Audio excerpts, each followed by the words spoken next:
Hi guys, good morning. So, makulimlim na umaga. Yan. At good morning po sa inyo, mga ka-farmer. So, makikita nyo medyo makulimlim yung taas. At yun, hindi pa sumisibol yung haring araw, no? So, nandito tayo ngayon guys sa ating mini backyard. At ipapakita ko po sa inyo yung update sa ating kalabasa, no? So ito guys yung ating kalabasa. Kanina doon tayo nag kukuha ng damo. Kumukuha tayo kasi medyo mahaba na. So okay lang din naman kasi yung damo na tinanggal natin is gagapangan din nila. Yan. So hindi na natin susunugin, no? So gaya yan, no? Yan. Yung mga patay na yan is susunugin na yan. So ito yung ating kalabasa guys, yan, no? So nagsimula na silang gumapang, no? So medyo masukal pa dito sa taas at yan. So kung mapapansin nyo dito sa taas medyo madamo, pero yung niya guys, yung kalabasa is okay din naman. Yan. So simulan na silang gumapang, yan, mahaba na. Yan. So dito din, yan. Tapos doon kahit na madamo, pero ayun, tuloy pa rin yung nila. So ito yung mga ganito, kukunin muna natin to. Pwede natin tong kunin, or yung mga haba lang, para yung mga gapangan din nila. Ito kunin natin to para hindi madamo yung nila, yung gagapangan. Yung anuhin lang nila yan sa kanilang yung ganito. Kahit na kukunin natin yung damo, ibabalik din na natin dito, hindi natin susunugin, no? So ito din yung maaring nila, yung gapangan, yung ganito, yan, no? Yan. So parang ganito. Yan. So kahit na bubunutin natin to, ganito, tapos dito lang din ilagay. Yan. So dito kukulipot yung nila, yung ganito, ang tawag dito, ito. So dito din, yan, para tuloy-tuloy yung pagapang nila. So mas maganda din kasi tingnan yung yung malinis, no? Kaya dun sa baba, yan, medyo malinis na yan. At yung mga damo na kinukuha natin ay nilalagay lang din natin kung saan natin binunot, no? Para yun yung mayroong gapangan nila.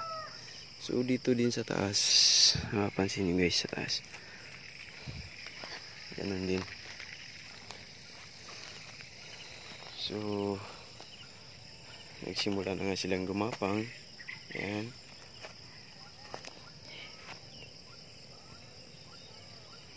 Yan guys. So dito din sa taas, yan, mapapansin nyo, okay na naman yung dahon nila. At hindi tayo nag-spray nito, no? So wala tayong spray na ginagamit. Yan. Okay naman sila guys. So sana tuloy-tuloy na to ang paggapang nila, no? So yan, oh. So dito na ko na din, nabunutan ng damo.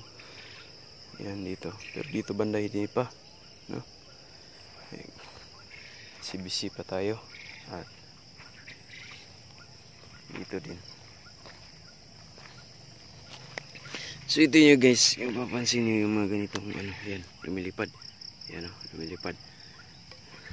Yung maring makasira sa dahon ng ng kalabasa, no? Kasi kinakain nila yon. So dapat natin yung puksain para mapatay at hindi na makadapo dito ulit. Yan. So okay din naman guys yung ating kalabasa, kahit na hindi tayo gumagamit ng spray, hindi tayo nag-spray nito. no? Nilagyan na natin ng iti ng pugo. So yun. At hindi pala, ano pala to guys, isang buwan ata or hindi pa, nakalimutan ko, pero wala pa tong 2 buwan, ganito na sila kalaki, no? So dito madamo pa, pero yan, lilinisin natin yan, yung mga mahabang damo, kukunin natin yan at ilalagay lang din natin dyan para yung gapangan nila. So sana tuloy-tuloy na itong ano na, yung paggapang. Meron pa doon. Saka din sa baba.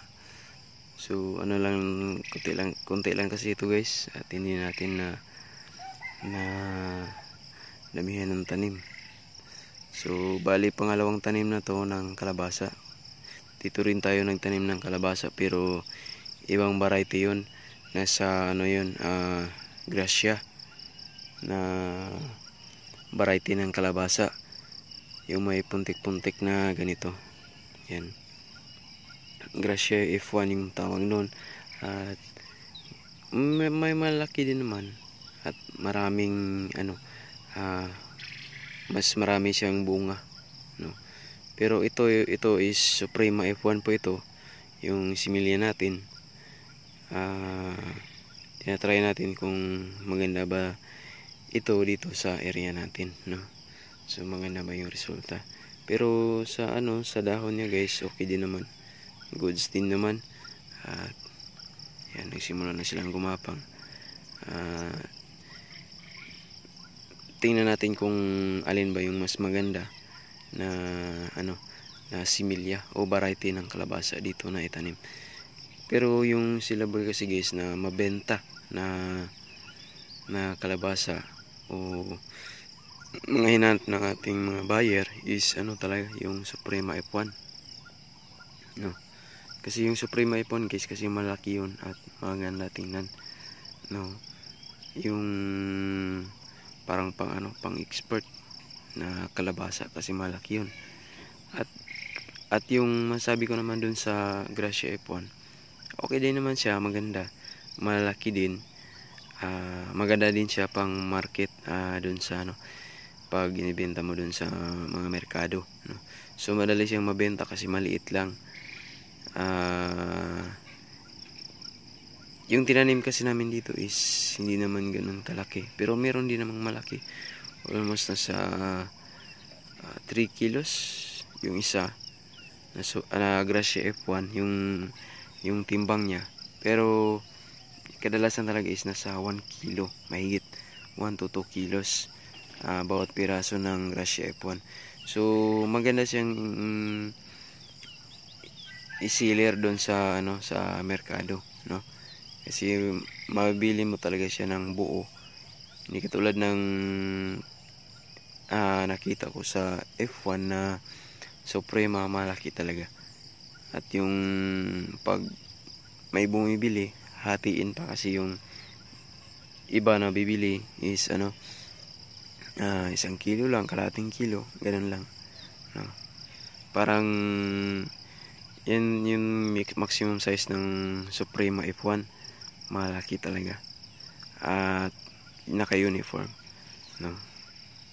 So yun yung masabi ko guys, ano, sa kalabasa na Suprema F1 at saka yung Gracia F1. Kasi na-try ko na yung Gracia F1 at ito naman tinatry kong itanim itong yan, yung ating kalabasa na yung variety niya is nasa Suprema F1.